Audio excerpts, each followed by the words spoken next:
Thank you for inviting me today. I'm here to talk about the HER2 targeted strategies for HER2-positive gastroesophageal and colorectal cancer. I'm John Strickler, professor of medicine here at Duke University Medical Center in Durham, North Carolina. So I want to start first with a case from my clinic. This is a 68-year-old male who initially presented with dysphagia, early satiety, decreased energy, unintentional weight loss. He stopped many of his personal hobbies, and he's a retiree, and one of his passions is singing, and he loves to go to nursing facilities and sing uh, Frank Sinatra and Tony Bennett, and that's what he loves to do, but he lost kind of that ability to do that. He got an endoscopy, found a mass in the gastric fundus, diagnosed with adenocarcinoma, so stomach cancer. PET CT unfortunately showed stage 4 disease. So he had hypermetabolic malignancy in the gastric cardia together with hypermetabolic paraesophageal, retrocrural, and left supraclavicular lymph nodes. He came to me for a second opinion. We biopsied the supraclavicular lymph node and it showed a metastatic adenocarcinoma consistent with that gastric primary. So he had stage 4 disease. So the first question when somebody comes in is, what biomarkers do we need to test for? And what I've done here is laid out the NCCN biomarkers for gastric and gastroesophageal cancer, but I've put them in order of what's most important to me and kind of an order of preference, because sometimes I don't have a lot of tissue to work with. So the very first test I order for somebody with metastatic disease would be HER2 overexpression or amplification. Our traditional standard here is IHC, with FISH reserved for those patients who have IHC 2+ disease. Occasionally, tissue is so limited, we might order NGS, though that's less commonly used, but it's okay if you just have limited tissue. I follow that up with PD-L1 expression, and here at our institution and following the literature, we use IHC for what we call CPS score for PD-L1 expression. Then next, I'm wondering about MSI or mismatch repair status, and there's 3 different ways you can test for that: IHC, PCR, or NGS.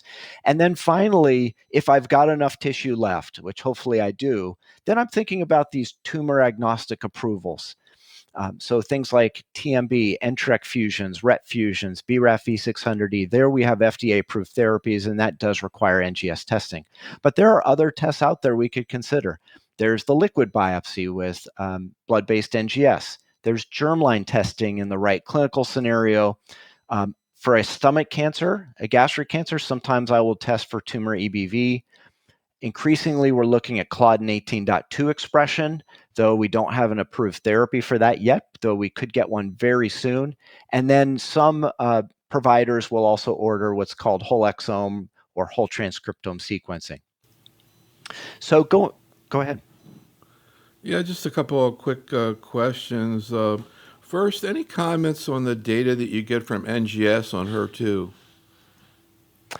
Yeah, so it's a great question. I actually cover that later in the talk. Like, how much do we expect concordance between HER2 amplification, whether it be by NGS or more traditional IHC and FISH?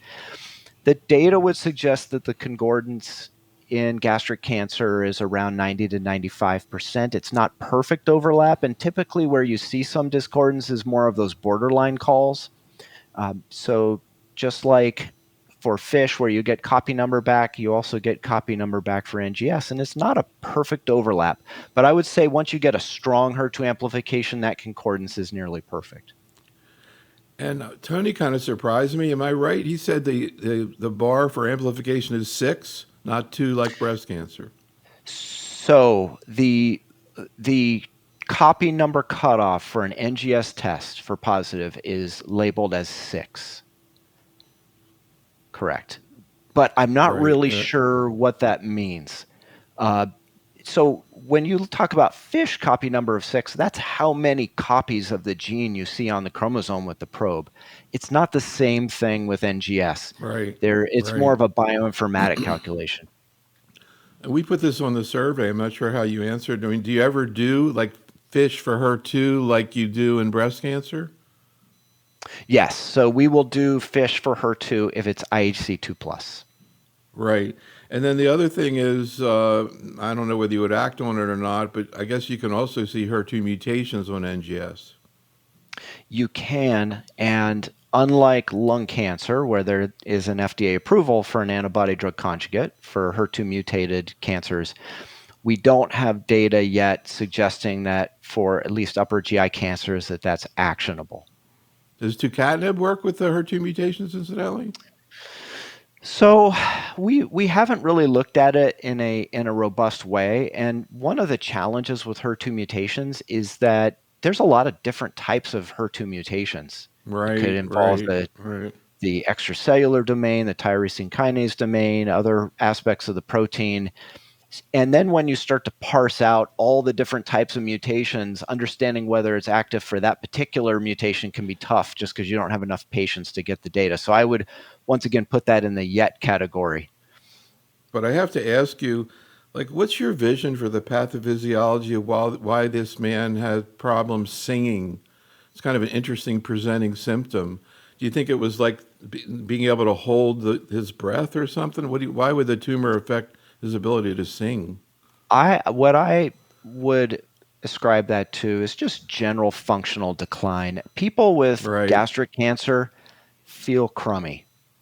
They Hmm. lose their appetite, they lose weight, they lose their energy, and it also affects your mood and your ability to go out and do the things you love. And I think it was more just, call it inflammatory syndrome, call it Hmm. malignant cachexia, but I think it was just a situation where he just couldn't enjoy the things he used to enjoy because of that just cumulative fatigue. Yeah, that makes a lot of sense. All right, well, let's keep going now. Yeah.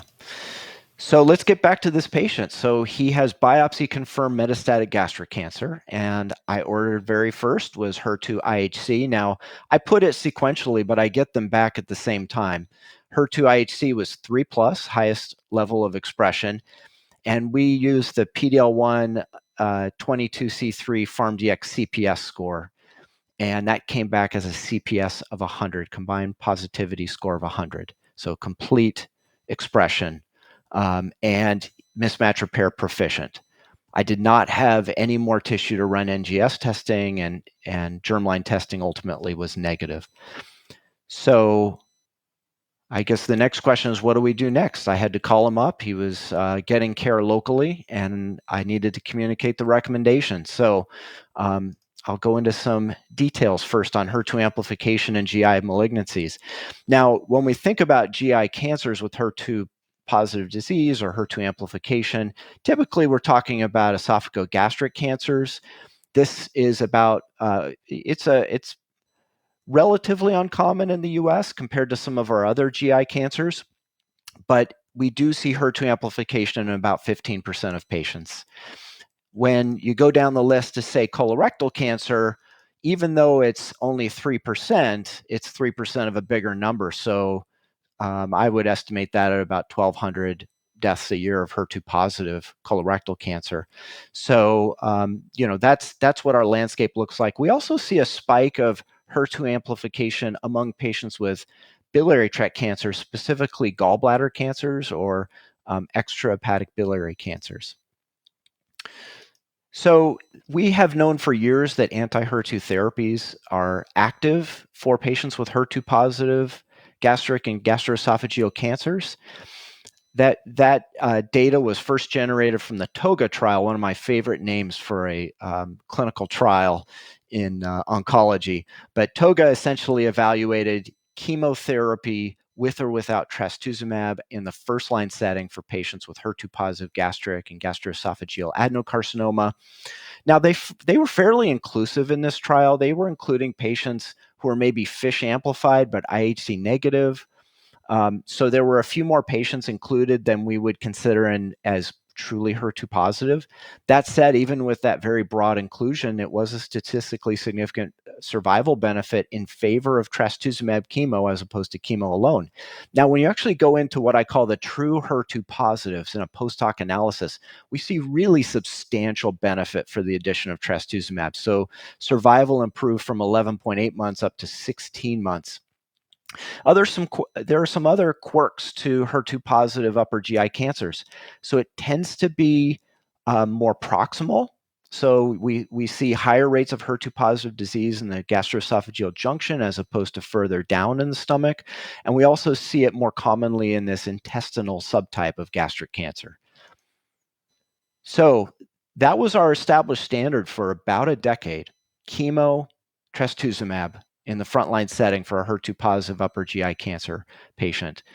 That stayed the same until Keynote 811. This is the Keynote 811 study design. Took patients who were previously untreated, all were HER2 positive, and randomized them to the standard of care, which was chemo with trastuzumab and placebo versus chemo, trastuzumab, and pembrolizumab, the anti-PD-1 antibody. This had dual primary endpoints of survival and progression-free survival. And this data just blew us away. So this is came to us from the first interim analysis. Yelena Janjigian presented this, showed a response rate of 74% for chemo, trastuzumab, pembrolizumab. And this is all comers, regardless of PD-L1 score, by the way. And versus a response rate of 52% for just chemo, trastuzumab, placebo. And based on this data alone presented in 2021, we got an FDA approval. That was in May of 2021. And most of us adopted this pretty quickly as our standard of care. Fast forward to 2023, this is interim analysis 3. There's a little bit of a quirk to the data. So now we've got over 38 months of follow-up. When you look at progression-free survival, once again, this compares chemo trastuzumab against chemo trastuzumab pembrolizumab. There was a statistically significant progression-free survival benefit, but that benefit truly was captured by those patients who had a PD-L1 CPS score of 1 or greater. And when you look at the subgroup analysis from this study and focusing in on the PD-L1 1 or greater, you can see has a ratio of 0.71. That was a statistically significant PFS benefit, but no benefit from a PFS standpoint of adding pembrolizumab to chemo and trastuzumab. So that was one kind of quirk or nuance to that data set. But when you look at the overall survival data, the plot thickens even more. Here we see that among all patients, this is at interim analysis 3, there was no statistically significant survival benefit for the addition of pembrolizumab to chemo and trastuzumab. That led to a unplanned subgroup analysis, which looks specifically at this PD-L1 CPS 1 or greater, where there was a survival benefit in favor of pembrolizumab. And based on that data, the FDA amended the approval so that it's now approved only for those patients with PD-L1 CPS score of 1 or greater. So let's go back to my patient here. He was treated with, as per Keynote 811, FOLFOX, trastuzumab, pembrolizumab, and he picked up a lot of steam when we started that regimen. He resumed singing pretty quickly, felt much better. The oxaliplatin was stopped after 8 cycles because he did have neuropathy. He had a complete radiographic and clinical response to treatment. All of the visible disease disappeared. We eventually stopped the 5-FU and just continued the pembrolizumab and trastuzumab maintenance. Because there was nothing on scans, we looked down with endoscopy. There was nothing left of his primary tumor. And interestingly, we were getting echoes every 3 months, and he had some cardiac strain, even though there was no drop in LVEF. No, his ejection fraction was fine. We actually stopped the trastuzumab due to that cardiac strain. He did have some uveitis related to pembrolizumab, leading to a treatment break, but we were able to resume it, and he discontinued that after 2 years. And now he is alive, disease-free, and wants to sing. He's singing all the time now. Any thoughts or considerations about cell-free DNA? Yeah, so I did mention that in that little line there at the bottom, didn't I? Oh, yeah. So Is that what you meant? That is yes. So really, and you kept you stopped the pembro too. Well, I guess my question to you is cell-free DNA to assess for molecular residual disease or cell-free DNA to see if he's lost? Yeah. So we will, so there are times where patients feel very uncomfortable stopping their immune therapy at 2 years. Sometimes, as part of that process, we talk to the patients about, well, maybe we'll get the MRD testing and only continue it if it's positive. In his particular case, we did not do MRD testing because he had, I think, number one, he had no evidence of disease. His performance status was perfect. And, we were worried about the uveitis with the pembrolizumab. So there were a lot of reasons for him to take a break. So Right. I think it was an easy argument to make. Well, also, can you do a cell-free DNA or MRD in somebody who hasn't had an NGS? You would have to, well, so there are two types of assays. There's a tumor-informed assay, which does require an Yeah. NGS test. And then there are other assays which do not require tissue that are available to us. Clearly, in his case, we would have to use one that doesn't require tissue because we had exhausted our tissue with the initial tests. And we weren't going to get Incredible more since there case. was none left. Yeah. Incredible case. He is very Yeah, emotional about how well he's done. It's been a I true bet. success. I'll bet. I mean, have you had anybody with a CR like this? I haven't, but I've never had a patient with a PDL1 CPS of 100 together Yeah, with I know. IHC3. It is like the Yeah, perfect storm in our favor. I know. I know. When I saw that slide, I'm like, okay, here we go. Yeah. And there it is. Yeah, really And, amazing. but he asked me a question in his last visit a couple weeks ago. He said, what am I supposed to expect? Is this cancer coming back? And I said to him, look, when he started this treatment, it was right around that FDA approval. We don't have a lot of patients like him out there. We don't know how durable this response will be. It's kind of like when we first started giving immune therapy to people with MSI high disease, we didn't know the durability of these responses. So that story is still being written.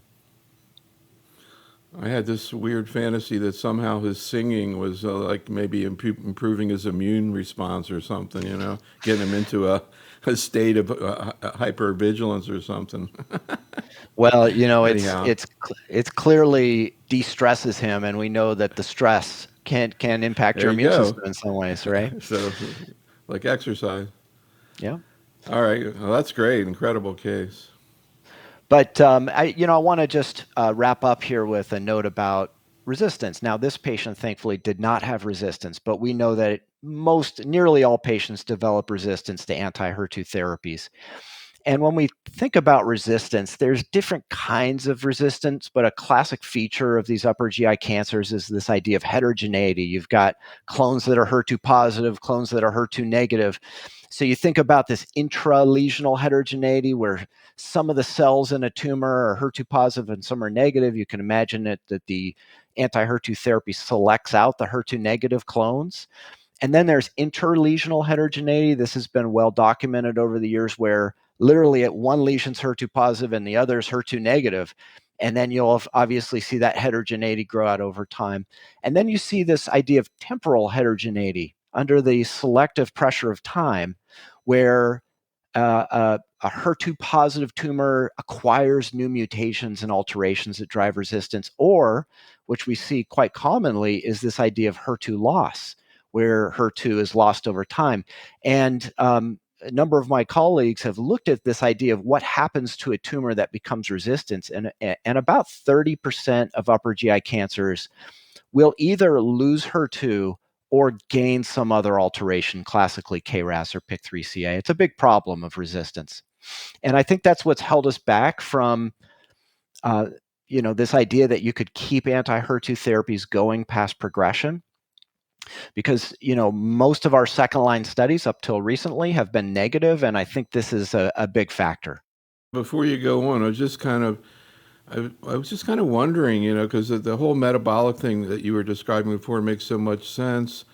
Do you, has that been looked at in breast cancer, whether or not the development of resistance to trastuzumab or, these sort of metabolic agents is associated with development of KRAS? You don't hear about KRAS talked about in breast at all. Is it like not relevant? Well, I'll admit I don't treat breast cancer. I do run the molecular tumor board here, so I do have the benefit of seeing a lot of these, particularly cell-free DNA assays. blood-based NGS at progression, and I do not see a lot of acquired KRAS mutations in breast cancer.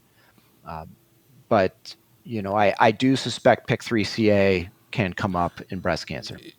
Yeah, no, I was going to say PIK3CA, but I think PIK3CA, at least I think, like it's there at the beginning and doesn't, come on, whereas KRAS, you can definitely get, I Yeah, guess. yeah. Um, but it does seem like GI cancers in particular, the KRAS mutations are a Right. little bit more prevalent. And I will actually show some data here in a little bit where we've tracked that. But I do think it creates a challenge. You need a therapeutic strategy to combat that resistance pattern, right? And that's why I think Destiny Gastric 01, which is shown here, was a successful trial because it does successfully target a common mechanism of resistance. So just some background on this study. This is enrolled patients with HER2 overexpressing advanced gastric GE junction adeno. These patients were enrolled in Korea, mainly in South Korea and Japan. All of these patients had progressed on at least 2 prior lines of therapy, and they were randomized 2-to-1 to either TDXD. Now, note the dosing here, 6.4 mg per kg. This is a higher dose than what's approved for, say, breast cancer. They were randomized to either TDXD, trastuzumab deruxtecan, or physician's choice chemotherapy, irinotecan or paclitaxel. There were some exploratory cohorts, which I'll also cover as well. HER2 intermediate, that's IHC2 plus, ISH negative, and IHC1 plus. So I'll go into those briefly as well. So this is the primary endpoint of the Destiny Gastric 01 response rate, dramatic response rate in favor of TDXD, 51% versus 14%. So we can clearly see that this is an active therapy in this third line or later setting, at least for this patient population. When you look at the overall survival, once again, dramatic survival improvement in favor of trastuzumab deruxtecan over physician choice chemotherapy, as well as a substantial improvement in PFS as well. And of course, this is chemotherapy linked to trastuzumab. And so we see chemotherapy related side effects, things like nausea, myelosuppression, anemia, malaise, diarrhea. These are all side effects we expect. What's not shown here is that up to about 10% of patients in this study experienced ILD or pneumonitis, which is a significant safety signal for this drug. And as I mentioned, they ran these exploratory cohorts in low and intermediate expressing tumors. Cohort 1 looks specifically at IHC2 plus, ISH negative. Actually, a pretty good response rate, 26%. That's a greater response rate than we saw physician's choice chemotherapy, which was down at around 14%. When you look at the HER2 low or IHC1 plus, that response rate fell off to about 9.5% here. And then when you look at overall survival, once again, we see overall survival right around 8 months, which is pretty good for patients for upper GI cancers in the third line or later. Progression-free survival also impressive, particularly for those in cohort 1, IHC2 plus, ISH negative. So it suggests that there may be some activity for these patients, particularly those who would not meet traditional definitions of HER2 positive disease. Now, one concern with Destiny Gastric 01 was that was strictly conducted in South Korea and Japan. This Destiny Gastric 02 was a single-arm, non-randomized study looking at US and Western populations. Here, the response rate held up right around 42% as of the latest data cutoff. Median duration of response was impressive at 8.1 months. But anyway, it looks like from Destiny Gastric 02 that the data really does hold up in US and Western populations.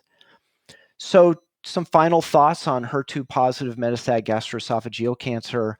For me, I think it's very important to test all patients for HER2 at the time of diagnosis of metastatic disease. For me, it's the very first thing I check in those patients.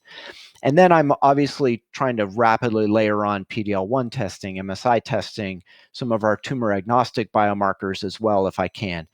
I personally have had great success with FOLFOX, trastuzumab, and pembrolizumab, specifically for that PD-L1 positive patient population in the first setting. If it's possible and feasible to retest HER2 after progression on first-line therapy, I'll do it. That's classically done with blood-based NGS for us because it's sometimes tough to reach these metastatic lesions. But we know that TDXD is active and FDA approved for patients with HER2-positive disease who've received a prior trastuzumab-based regimen, and it's a great option for those patients. Okay, so let's move on to colon cancer. So this is another actual case from my clinic. This is a 70-year-old woman who went in for a routine screening colonoscopy, was asymptomatic at the time, and was found to have adenocarcinoma of the splenic flexure. Unfortunately, her first scan, her staging scan, showed extensive multifocal unresectable hepatic metastases, and biopsy confirmed metastatic disease. This patient received comprehensive genomic profiling as part of standard of care, and the disease was microsatellite stable. There was a P53 mutation. It was RAS, BRAF wild type, HER2 amplified by NGS, and they actually reflexed this to HER2 IHC testing, and it came back 3+. Now, this patient was treated in the community and progressed on FOLFIRI bevacizumab and then FOLFOX bevacizumab. She was then referred to me for a second opinion and had excellent performance status when she came in. Okay, so let's talk about the biomarkers for metastatic colon cancer. This is our most recent guidelines. And I once again did the same thing. I stacked it up in terms of, okay, I got to get this first, that second. The very first thing I want to know about a patient who has a new diagnosis of metastatic colon cancer is their MSI or mismatch repair status. Because if it's MSI high or mismatch repair deficient, that patient's getting immune therapy. They're on a totally different pathway. But the next thing I need to know, because 97% of patients are MSS or mismatch repair proficient, is what's the RAS status? So usually sending an NGS test immediately to test for KRAS and NRAS exons 2 through 4, BRAF V600E, together with HER2 on an NGS assay. And then also if I order NGS, I can also get the NTRK fusions, the RET fusions, those rare alterations that also have targetable therapies. But there are other tests we could consider. So many of us are thinking about blood-based NGS after progression on targeted therapy. Germline testing is increasingly becoming standard in many contexts. RNA sequencing occasionally is necessary. And then there are some commercial assays out there that do what's called whole exome or whole transcriptome sequencing, and that's also a reasonable option. So getting back to this patient, so this patient was treated with third-line tucatinib and trastuzumab, and really instantaneously had pretty significant benefits. So the CEA fell from 86 down to nearly normal in 3 months, had a partial response to treatment, tolerated the treatment great, no significant AEs, no real significant side effects with maybe some loose bowel movements. But unfortunately, after a little more than a year, progressed specifically in the liver. Now, I like to know what happened to the tumor. I know that the tumor changed in some way that made it resistant to treatment. So I ordered blood-based NGS, liquid biopsy, and the results are shown here. The tumor was once again TMB low. There was TP53 and APC mutations. It stayed RAS and BRAF wild type. Interestingly, HER2 remained amplified. Patient did not lose HER2 amplification, but the tumor gained something, and this is probably what drove resistance. The tumor gained MET amplification. So I switched her to trastuzumab deruxtecan. She overall tolerated treatment well, but she had a very symptomatic nosebleed. I don't know if it was related to drug, but I just dropped the dose down a little bit, and otherwise has tolerated the treatment well and has remained on this treatment now for over 3 years with excellent disease control. Otherwise tolerating treatment rather well. She had an objective response. Absolutely, yes. Just kind of curious. Do you think that in general, most people would have picked tucatinib trastuzumab third line? Do you think that lines up with the NCCN? And would it have been different for his third line if she had a KRAS or BRAF mutation that had developed? Yeah, so the NCCN is it's fairly non-prescriptive with respect to what to choose when you have a patient with HER2-positive disease. It's certainly listed as a favored option for a patient with HER2-positive disease to take an anti-HER2 regimen, but they will just list off all the potential options you have without a specific recommendation. I chose tucatinib and trastuzumab for a couple of reasons. The first is that she is older than the age of 70 and had been heavily pretreated with myelosuppressive chemotherapy. So I wanted to give this patient a targeted therapy, give her a break from all the cytotoxics she had been on. It's very much geared towards quality of life. I think that was a major factor. It was also FDA approved, right? So as a we have excellent evidence for it. So there were a lot of good reasons to choose that first. Then with respect to would my choice have been different if she had a RAS mutation? Well, about 25% of patients who have HER2 amplified colon cancer also have a RAS mutation. If she had had a RAS mutation, I would have approached this very differently. I would not have given tucatinib and trastuzumab. It's not known to be active for a patient who has a RAS mutation. There, you need a cytotoxic. So I think I might have put trastuzumab deruxtecan earlier. I might have given it if the patient had a known RAS mutation. Really, great, another fantastic case. Please continue. Yeah. So HER2 and metastatic colorectal cancer, just some background on it. It's classically associated with left-sided disease. It's found in about 3% of patients with metastatic colorectal cancer. And although I said that about 25% of patients have a RAS mutation, together with HER2 amplification is typically enriched in patients with RAS and BRAF wild type disease as a driver alteration. There is a unique pattern of metastasis. About 1 in 6 patients will develop brain metastases who have HER2 positive metastatic colon cancer. That's much higher than we would see at an epidemiologic level with metastatic colon cancer. It does appear to drive resistance to EGFR antibodies, but the good news is that it is sensitive to anti-HER2 therapies that are approved for other tumor types. So Mountaineer is the study that led to the approval of tucatinib and trastuzumab for HER2-positive metastatic colorectal cancer. Now, Dr. Bakai Saab and myself were instrumental in designing, and this started as an investigator-sponsored trial, but this was designed to treat those patients who had progressed on prior 5-FU, oxaliplatin, irinotecan-based therapy, who had RAS wild-type disease, and had HER2-positive disease by any local test. We accepted tissue IHC and FISH or tissue NGS. This initially started, as I said, in cohort A as an investigator-sponsored trial, and then based on favorable results, we transferred the study over to the funding source, and then it led to a randomized design between tucatinib, trastuzumab, and tucatinib by itself. That was really to disentangle the contribution of components to ensure that you needed both. The primary endpoint was the confirmed objective response rate in cohort A and B, as shown here. And as shown here, this is the long-term efficacy outcomes for tucatinib and trastuzumab, which was presented at ASCO this past June. Now with a median follow-up of approaching 3 years, confirmed objective response rate 39%, median progression-free survival at 8.1 months, and overall survival in this heavily pretreated group of patients approaching 2 years.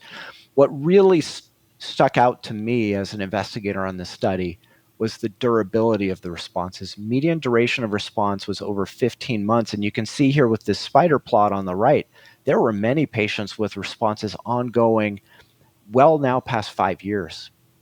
So the durability of this treatment is quite impressive, particularly in those HER2 addicted tumor types. And what I would say is, if you're going to choose a therapy to be on for 5 years straight, let it be a targeted therapy, one that's well tolerated, right? And that's what Mountaineer is. When you look at this adverse event profile with tucatinib and trastuzumab, there are common adverse events that we expect with this regimen. Classically, it's diarrhea, maybe some fatigue in some patients, maybe some nausea, but it's nearly always grade 1 or 2.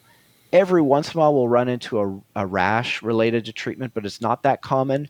Probably the top toxicity that could potentially lead to early discontinuation would be liver enzyme elevation, which we see in maybe 1 out of 20 patients at the most.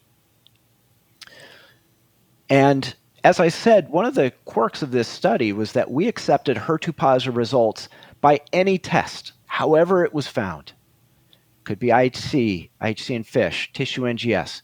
One of the challenges with that is we were letting some patients on who actually didn't have HER2-positive disease, which actually dragged down our efficacy results somewhat. And so we actually took the tissue and blood and went back and looked at if the patient had the same testing by a central assay, how would the results have been different? And the short answer is, if that patient had a HER2-positive result by IHC in fish over here on the left, or by tissue NGS, response rate was the same. Progression-free survival also matched up the same. Where it gets interesting is looking at the blood-based NGS, and here we use the Guardant 360 platform.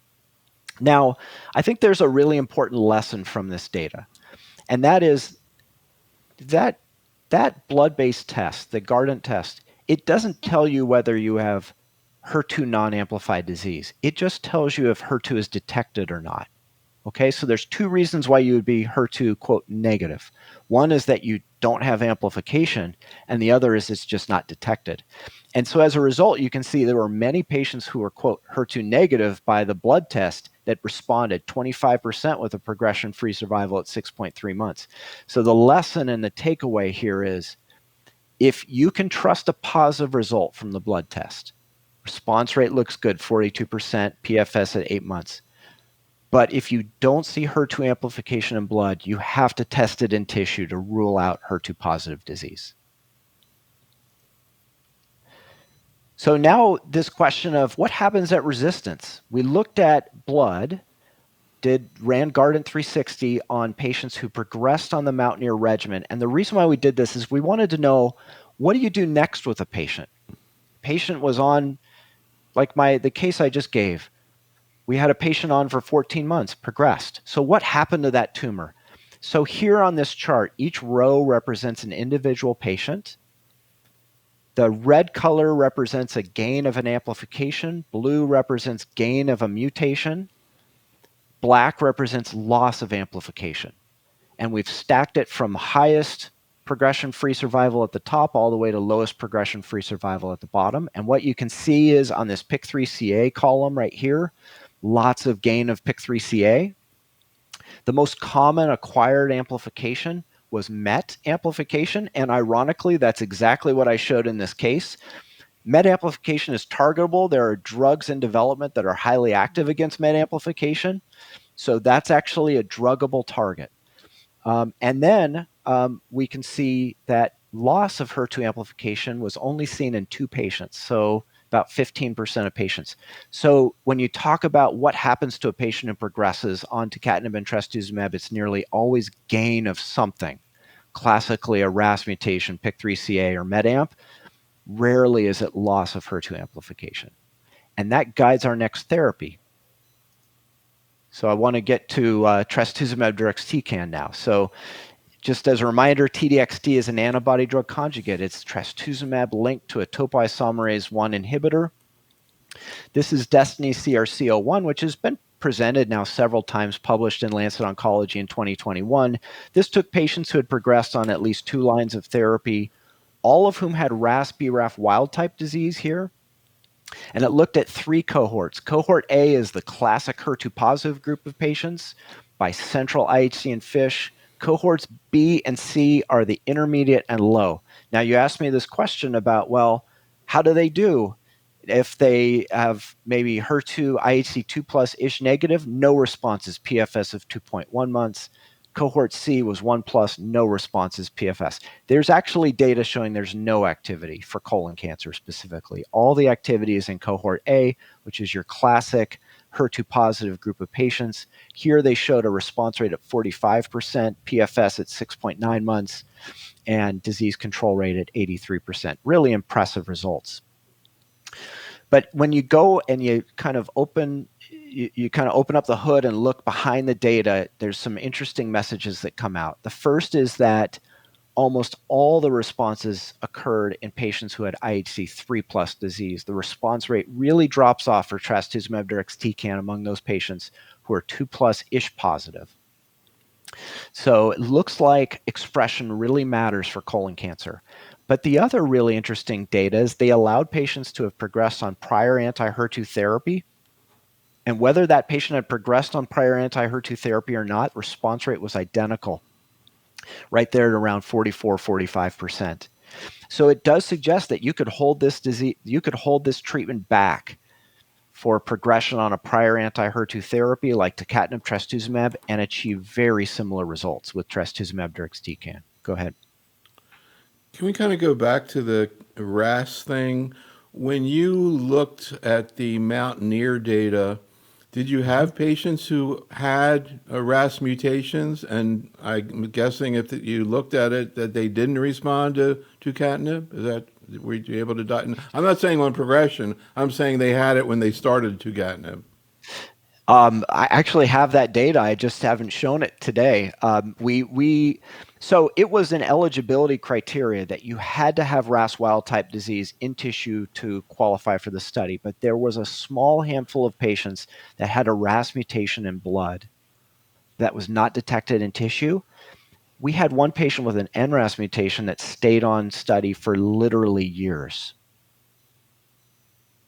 So how does that It doesn't how does that square. line up with your vision? Yeah, okay. And then what about the Destiny trials when you had patients who came into Destiny?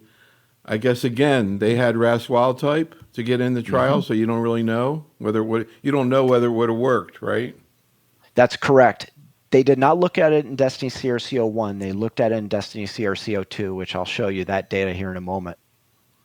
Great. So the challenge with Destiny CRC01 and the concern, and this is maybe one of the factors that led to it not being approved initially, was that 8 patients, or nearly 10% of patients, had interstitial lung disease or pneumonitis, and there were 3 deaths, treatment-related deaths out of 86 patients. Now, it could be that the dose was too high here, so they used the gastric dose, 6.4 mg per kg.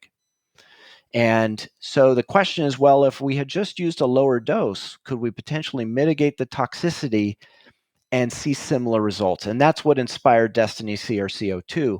But what's different about Destiny CRCO2 is they allowed patients on who had RAS mutations, or at least a group of patients. So finally, we're answering your question. And this randomized patients up front to what I call the breast dose, 5.4 mg per kg, or the gastric dose at 6.4 mg per kg, to really get a sense for that toxicity versus benefit trade-off, and to dig into those questions around RAS mutations. So when you look at the response rate, progression-free survival, and overall survival for 5.4 mg per kg versus 6.4, I don't think you lose anything by going to the lower dose. Response rate was actually numerically higher for the lower dose, 5.4. Progression-free survival, numerically higher for the lower dose. So I'd say here that the 5.4 mg per kg dose wins, at least when you look at the efficacy, because you haven't sacrificed anything. But then when you dig into this ILD, pneumonitis signal, there were no treatment-related deaths among 83 patients treated at the 5.4 dose level, but 1 death out of 39 at the 6.4 mg per kg. Once again, the 5.4 mg per kg dose wins. So I would say if you're going to give somebody trastuzumab deruxtecan and they have colon cancer, use the 5.4 dose. But now we get to the question that you've been asking about. Okay, well, what if the patient has a RAS mutation together with HER2 positive disease? Here we're finally seeing data suggesting that this is a great strategy for those patients. So response rate, very similar, was 40% for RAS wild type, 29% for RAS mutant. So it looks like this is an effective strategy for these patients. Additionally, prior anti-HER2 therapy has no impact on the activity of this therapy, so you can hold this one back till after they've progressed on, say, tucatinib, trastuzumab, and get a very similar response rate. And then finally, this last very important message, which is that colon cancer is different from the other cancers. Here, the benefit really is among those patients who have IHC3 plus disease, with a response rate of 47% among those who have IHC3 plus disease, but there was only one response out of 18 patients for 2 plus FISH positive. So this is the therapeutic landscape for HER2-positive metastatic colon cancer. I've got progression-free survival on that y-axis, objective response rate across the x-axis. Clearly, where you want to be with your patient is in this top right-hand corner. We've got the Mountaineer trial, which is tucatinib, trastuzumab, and then the Destiny trials with trastuzumab deruxtecan, and that's where we're seeing the longest progression-free survival and the highest response rates. So that's why those are my preferred therapies for metastatic colon cancer. But there are other therapies out there. We've got trastuzumab, pertuzumab from MyPathway. Also, ASCO Taper looked at that, and there are other anti-HER2 strategies. So I just wanted to wrap up with this, what I call conundrum of HER2 testing. Testing is a burden on us. We need to keep up with what's the diagnostic, when do we test it, how do we test it, is it going to be reimbursed? And every HER2 study had a different spin on eligibility. The Destiny trials, which looked at trastuzumab deruxtecan, required central IHC and FISH for HER2. Heracles created their own diagnostic criteria of central IHC and FISH. Mountaineer, as I said, we said, okay, this is chaos. We're going to accept any positive result from any tissue-based test. And then there are other assays as well out there that were used. So the question that you asked me before is, do they agree? Does an IHC FISH agree with a tissue NGS? So if you direct your attention to this middle column, we took all the samples from Mountaineer. All the patients were tested where we got access to the tissue and the blood. When we compared IHC and FISH, the concordance was 93% between IHC and FISH and tissue NGS. Where you see a drop-off of concordance is between blood NGS, this is the Guardant 360, and tissue NGS, or blood NGS and IHC and FISH. And the reason typically why you lose that concordance is just loss of detection. There's some loss of sensitivity for HER2 amplification off of the blood-based test.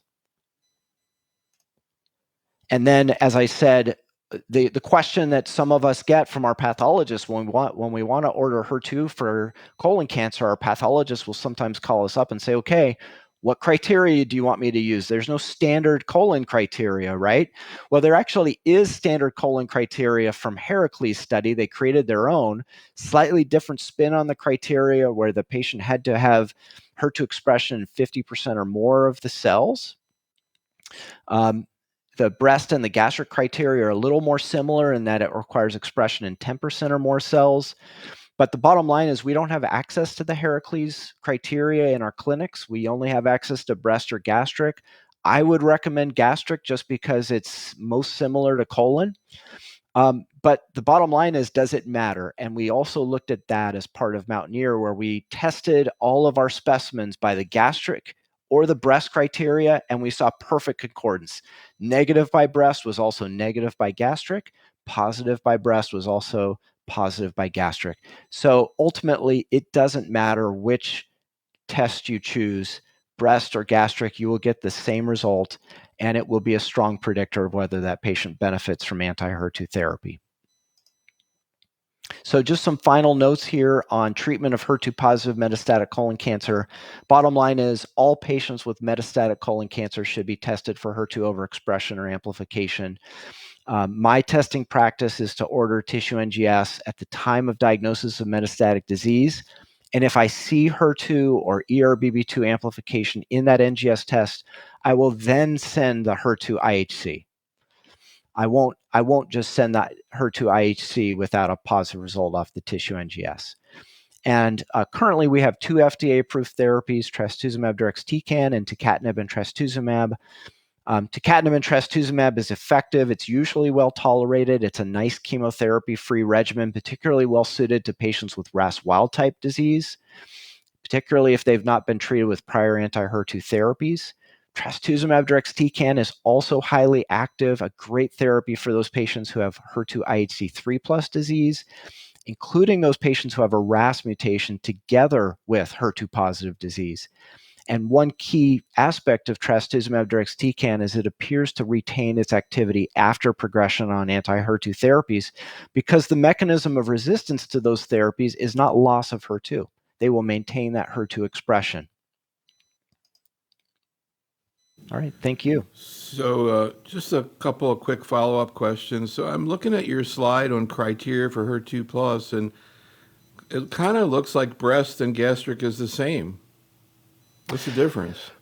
Yeah, on this slide, it suggests that they are the same, but there is a difference. So breast cancer will have circumferential staining. Gastric cancer, there's no HER2 expression on that luminal edge. So it's not shown here on the slide, but there's not an expectation of HER2 expression on the luminal edge, the part of the cell facing the GI tract. What does a pathologist do? So the pathologists say that a gastric cancer looks different under a microscope than, say, breast cancer. Breast cancer tends to be much more uniform in its stage, in its staining, a little less heterogeneity. Gastric cancer is classically very heterogeneous tumor. You can see HER2 positive clusters in some spots and HER2 negative in other spots. It does create some diagnostic challenges. I'll harken back to that slide I showed you with all that inter and intralesional heterogeneity. That's a classic feature of upper GI cancers, but it's not really built into the criteria, the diagnostic criteria itself. Someone was joking with me, it's like the new lung cancer, right? Biliary tract cancers, because they have so many targets, and it's so parsed now.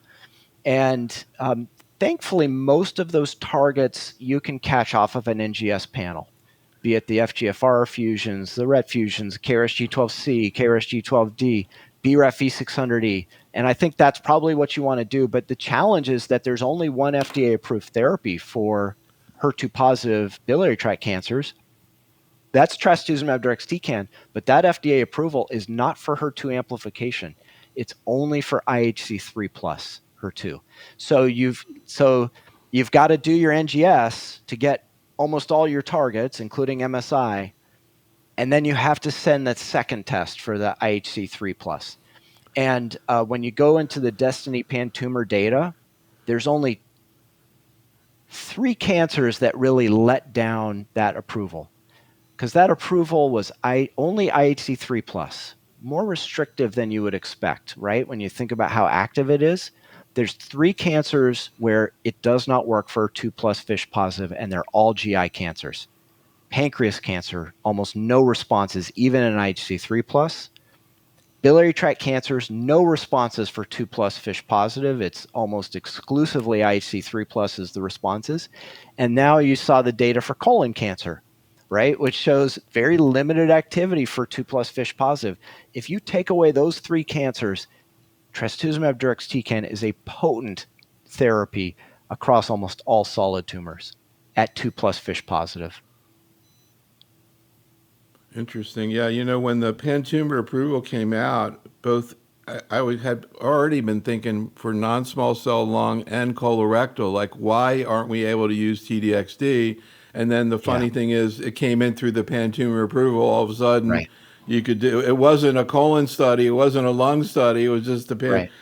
One other thing I wanted to ask you about, which is, what is your approach to trying to pick up ILD as early as possible? Are you as aggressive as the breast cancer people that you're doing imaging every 8 to 12 weeks? So obviously the approval first came for breast cancer, and our breast team here at Duke was very concerned about that safety signal. So they worked with the pulmonary team, and they created a protocol to do pulmonary function tests before the start of treatment, and then 6 weeks into treatment, then 6 weeks later, then 12 weeks later. And when we got access to trastuzumab deruxtecan for gastric and colon cancer, we said, well, let's use the breast protocol. And, we've actually abandoned it. And the reason why we've abandoned that protocol is 2 reasons. Number one, because we're already doing the imaging every 2 to 3 months anyway as part of their routine, restaging scan. So there's no reason to do extra imaging on top of what we're already doing. But What we're finding is that the pulmonary function tests were not proactively, they were not preemptively discovering those patients who would experience severe ILD and pneumonitis. It wasn't helping. I have one patient who had a grade 5 ILD event, and we were doing pulmonary function tests every 6 to 12 weeks, and the person was actively following with pulmonary. And for a asymptomatic drop in their diffusion capacity, and then the ILD just came up out of a sudden. And I said, well, if we can't even like prevent it doing this, then what's the point?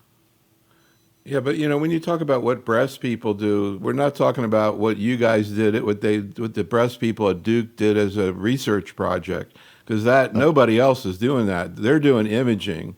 And the idea of, okay, they're probably going to get the image anyhow, fine, but I guess the point is, if for some reason you're not going to be doing it, would you do it just for ILD? I mean, this comes up in breasts all the time, and they don't care whether they're going to do it or not. They're going to do it.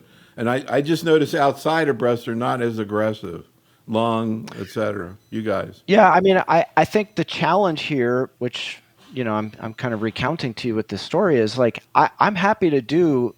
We know that heart echoes for trastuzumab save lives, right? That's something where we can clearly see the impact of our interventions. I have yet to see data that shows that we can prevent severe toxicity of therapy using pulmonary function tests or extra imaging. And that's the challenge, and that's the frustration I have, is that if there was a way to like pick it up early and prevent it, I'm on board. But I have not seen data that suggests to me we can prevent it. Well, I think the breast people, their idea is they have a very tight algorithm that, again, I don't see outside of breast. If the patient has symptoms, they're never getting a TDXD again. That's what the Right, breast people do. So what they're trying to do is pick it up on imaging because they know if they have any shortness of breath, that's it, they're done. So that right, even though they don't have the and pulmonary function, nobody does that. That was just a study you guys did. But right. imaging, you're right. I don't know that it has proven that it really helps, but I mean, it sort of makes intuitive sense.